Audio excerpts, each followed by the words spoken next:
नमस्कार, NMF news पर आप सभी का बहुत स्वागत। मैं हूं आपके साथ अभिषेक पुंडे। सितंबर का महीना बीतने वाला है, लेकिन आसमानी कहर, मानसूनी आफत अभी भी उत्तराखंड के ऊपर से टली नहीं है। आधा दर्जन से ज्यादा बार अब तक उत्तराखंड में बादल फट चुके हैं, जिसके बाद से बाढ़, बारिश और कहें भूस्खलन जैसी बहुत सारी घटनाएं यहां दर्ज की गई हैं। उत्तराखंड के मुख्यमंत्री खुद सड़क पर उतरकर खुद घटना स्थलों पर जा रहे हैं, खुद मौका मुआयना कर रहे हैं। कभी ट्रैक्टर पर चढ़कर जाते हैं तो कभी जेसीबी का सहारा लेकर लोगों तक मिलने पहुंचते हैं। अभी एक ही दिन पहले की बात है जब उत्तराखंड के देहरादून के सहस्त्रधारा में बादल फटा था, और जो तस्वीरें आप देख रहे हैं अपने सामने, ये तस्वीरें हैं उत्तराखंड के चमोली की। कुदरत के कहर के आगे फिलहाल उत्तराखंड बेबस है। लोगों को समझ नहीं आ रहा है आखिर चल क्या रहा है, आखिर हो क्यों रहा है, क्योंकि इससे पहले कभी उत्तराखंड में इतने बादल फटने की घटनाएं सामने नहीं आई हैं। जिस तरीके से मलबा जमा है, लोग बह जा रहे हैं, लोगों का पता तक नहीं चल रहा है कि आखिर बहकर लोग गए हैं तो कहां गए हैं, वो जिंदा भी हैं या नहीं हैं। अब जो ताज़ा मामला है वो उत्तराखंड के चमोली का है, जहां मानसूनी आफत देखने को मिली। जाते जाते मानसून भी उत्तराखंड और हिमाचल को परेशान कर रहे हैं। देवभूमि उत्तराखंड में एक बार फिर से आसमानी आफत आई। चमोली में बादल फटा। इसे चमोली और नंदानगर में भीषण बरसात शुरू हो गई।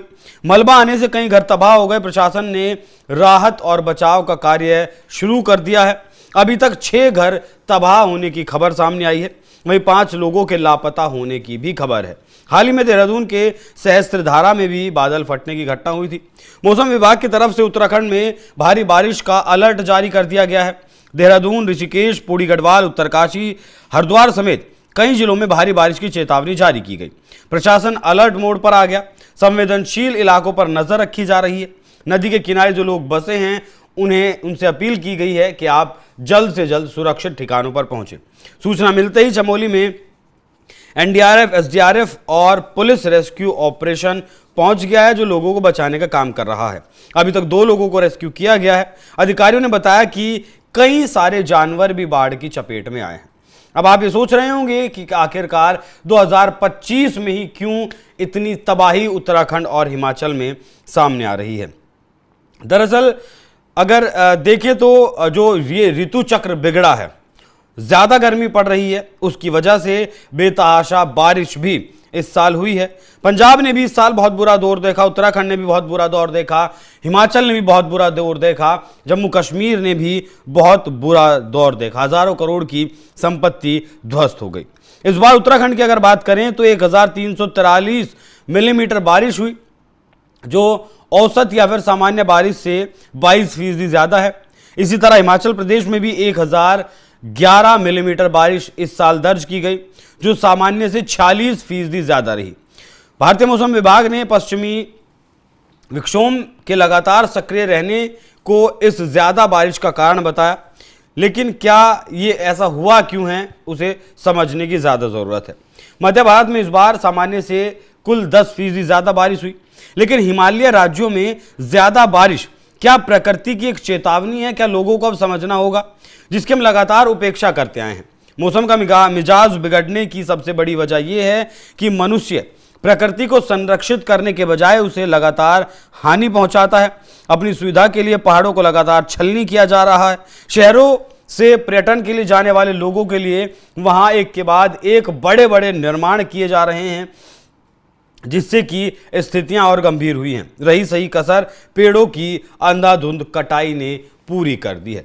नतीजा, पहाड़ इतने कमजोर हो गए कि भारी बारिश और बादल फटने पर वो खुद को संभाल नहीं पा रहे हैं, और फिर भयावह मंजर सामने आता है। मैदानों के रिहायशी इलाके तो उजड़ते ही हैं, यहां तक कि हाईवे तक बह जाते हैं। हम भले ही विकास की नई ऊंचाइयों को छू रहे हैं, मगर अब इसकी कीमत भी चुकानी पड़ रही है। ऐसे में प्रकृति के संरक्षण की लिए एक सीमा तो हमें जरूर खींचनी होगी। पिछली बार जब बादल फटा था, बाढ़ आई थी, तब देखा था किस तरीके से पेड़ बहकर हिमाचल प्रदेश से पेड़ बहकर किस तरीके से नदियों में, लकड़ियां बहकर नदियों में, यहां तक कि कुछ वीडियोस तो ऐसे भी सामने आया, लेकिन उसकी पुष्टि नहीं करते कि वो लकड़ियां बहकर पाकिस्तान तक पहुंची। वहां के लोगों ने इकट्ठा उन लकड़ियों को किया। तो पेड़ों की अंधाधुंध कटाई कहीं ना कहीं पहाड़ों को कमजोर कर रही है और इन्हीं पहाड़ों के कमजोर होने से बादल फटना हो या फिर ज्यादा बारिश हो, पहाड़ उसे संभाल नहीं पाते हैं और वो ढह जाते हैं। जब वो ढहते हैं तो लोगों को भी अपने साथ वो लेकर जाते हैं, जनहानि भी उसमें होती है। लेकिन ऐसे हालात में उत्तराखंड के मुख्यमंत्री पुष्कर सिंह धामी की वाकई में तारीफ करनी होगी। जिस तरीके से वो सारा काम धाम छोड़कर फिलहाल उन राज्यों का दौरा कर रहे हैं, लोगों का ढांढस बंधा रहे हैं, हाई लेवल मीटिंग्स कर रहे हैं, जल्द से जल्द कहीं भी कोई भी घटना इस तरीके की हो वहां राहत बचाव कार्य भिजवाने का काम कर रहे हैं और एक सख्त प्रशासनिक रवैया वो अपनाए हुए हैं जिससे कि जनहानि कम से कम हो सके। उत्तराखंड की अगर बात करें तो आधा दर्जन से ज्यादा बादल फटने की घटनाएं वहां सामने आई हैं। हिमाचल की अगर बात करें तो 3 से ज्यादा, लगभग 3 से 4 घटनाएं वहां सामने आई हैं। जम्मू कश्मीर से भी ऐसी घटना सामने आई है, जम्मू और पंजाब से भी ऐसी घटनाएं सामने आई हैं।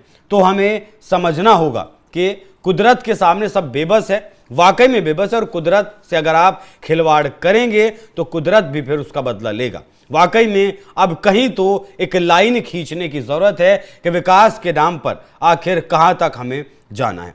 बाकी जिस तरीके से उत्तराखंड फिलहाल कुदरत के कहर का सताया हुआ है उस पर आप क्या सोचते हैं, और मुख्यमंत्री धामी जिस तरीके से काम कर रहे हैं उस पर आप क्या सोचते हैं, अपनी राय हमें कमेंट कर जरूर बताइएगा। नमस्कार।